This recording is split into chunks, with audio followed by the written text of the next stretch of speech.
Welcome to American Vision. I'm Harpreet Singh Toor. मेरे वालों आप सब लोग प्यार भरी सत श्री अकाल, नमस्कार, आदाब, and shalom. It is an honor sitting here today with the Mayor of New York City, Honorable Bill de Blasio. I still remember, when he planned to run, and I asked him what should I be calling him, even though he said I should still call him Bill, but no, he is our Honorable Mayor. Thanks for coming. I'm also Thank Bill. you. Thank you, Harpreet. Thank you very much. And thank you for all you do for the community. Thank you for always being such a strong voice for the Sikh community and for everyone in New York City working together. Well, I think one of the reasons why I'm there, or what I say, because I have people like you who do pay attention, who listen, and they discuss the issues, they come to the issues. So, how was that experience when you ran for your presidential election? The community, I want the community's voice, what the community wants out there. Because people talk about red and blue, Yeah, but I talk about USA. exactly. Well, you should. Well, my experience was that, in fact, I think this country is going through a kind of identity crisis, trying to connect with our true nature. And what I saw was actually encouraging that many, many people do not want this to be a divided nation. They're looking for a more positive way forward. I saw much more diversity around this country that is being recognized. The easy story is a divided nation.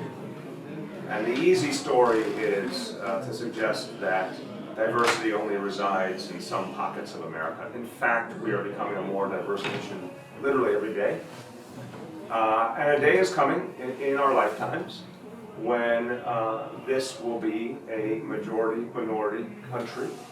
Just like New York City, which is minority majority. Correct. New York City today is almost 2/3 of people of color of all different backgrounds. And it works, and there's a place for everyone. There are people in New York City whose families have been here for centuries, and there are people in New York City who got here this week, and it works. And probably while we are talking, they are landing at the They are landing right now, and that's the history we've had, and it works. So I was encouraged, going all over this country, that we're going through a struggle, we're going through a challenge now, but I think the future will be better. Now, that requires people to get involved. And that's what I saw, a lot of hunger to make a difference, to be involved. And the one thing that I worry about is that the negativity, the hatred, will discourage people from being politically involved, civically involved. Remember, some of those who are purveying hate want to discourage communities from being active. It's very cynical. Their participation. They want to Basically, repress that's it. one- yeah. They want to repress it, and not just through laws, like some of these horrible laws that make it hard for people to vote. It's much deeper than that. They want people to feel powerless and like they don't matter, they don't count.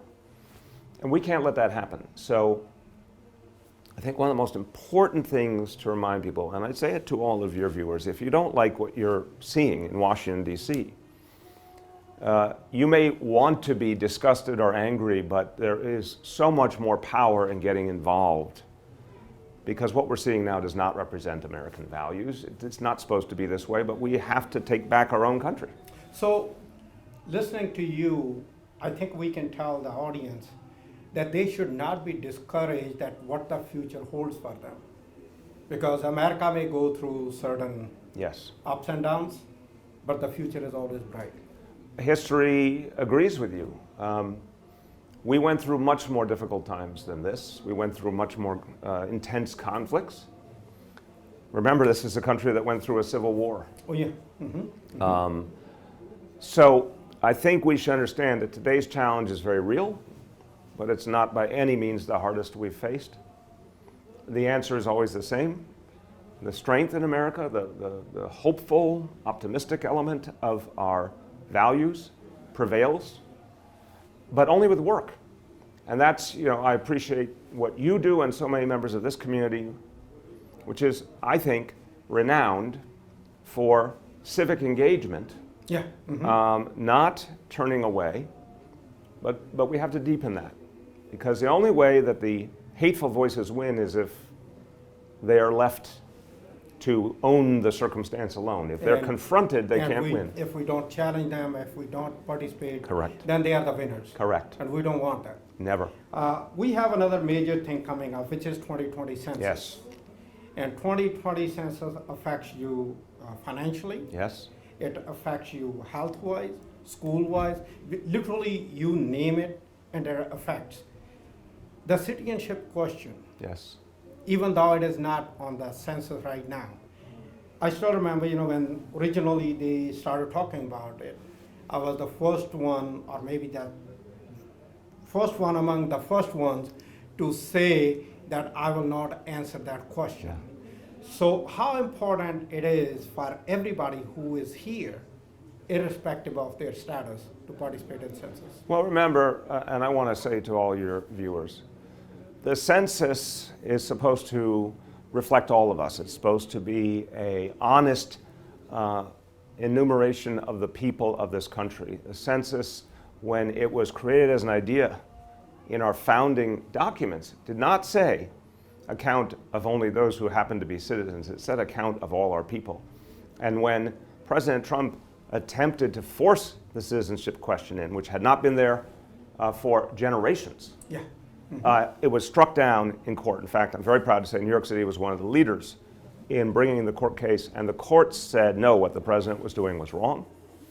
So the fact of the census is, Harpreet said it right, the amount of representation you have in the United States Congress is determined by the census.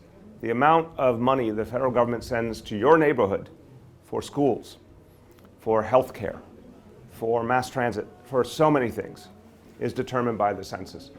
If the census number is inaccurate, if it's less than the full community, you lose money, you lose power. And we have to remind people that filling out the census questionnaire takes literally only minutes, but it makes a huge difference. The best way to say it is that those people who are putting hateful ideas out, and today we celebrate the beautiful, inspiring, positive ideas of Guru Nanak. What we're hearing in Washington today is the exact opposite: hate, division. Those who hate and those who divide want you to not participate in the census. They want you to feel afraid. They want you to feel you should not get involved. Unfortunately, if you do not participate, whether you mean to or not, you help those hateful voices, and we can't let that happen. So I'm asking everyone to recognize what power you have just by that simple act of participation.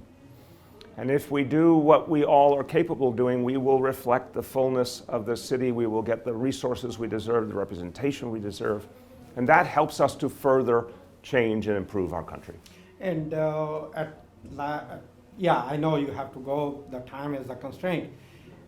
IDNYC, which you started, Yes. even before the New York State gave the licenses to the undocumented. Correct. You had so many hurdles, but there are some changes coming up, which is making it more secure, more reachable. So anything which the people should know about, which is being added to IDNYC Sure. in its new New form, yes. form, yeah. IDNYC, the idea is it's for everybody.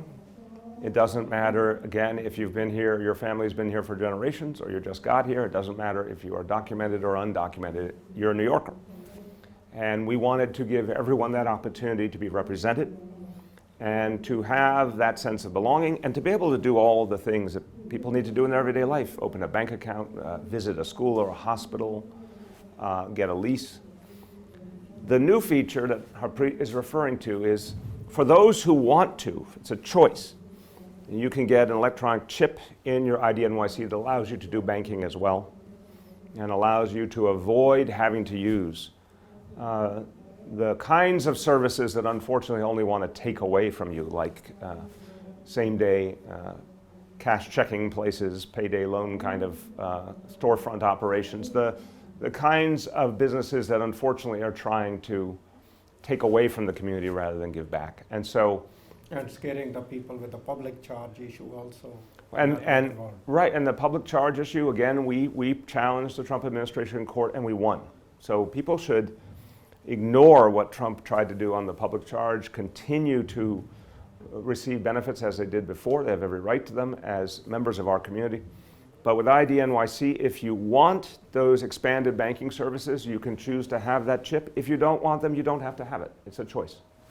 And with that note, I would like you not only just say thanks to you for everything what you have done, but also thanks for participating for 550th celebration of Guru Nanak Dev Ji, the founder of Sikh religion, who always taught that be a human being beyond caste, beyond color, and beyond creed, and that's what we're trying to do here, and that's what New York City is. Thank you. Amen. What a pleasure. Thank you very much. Thank you.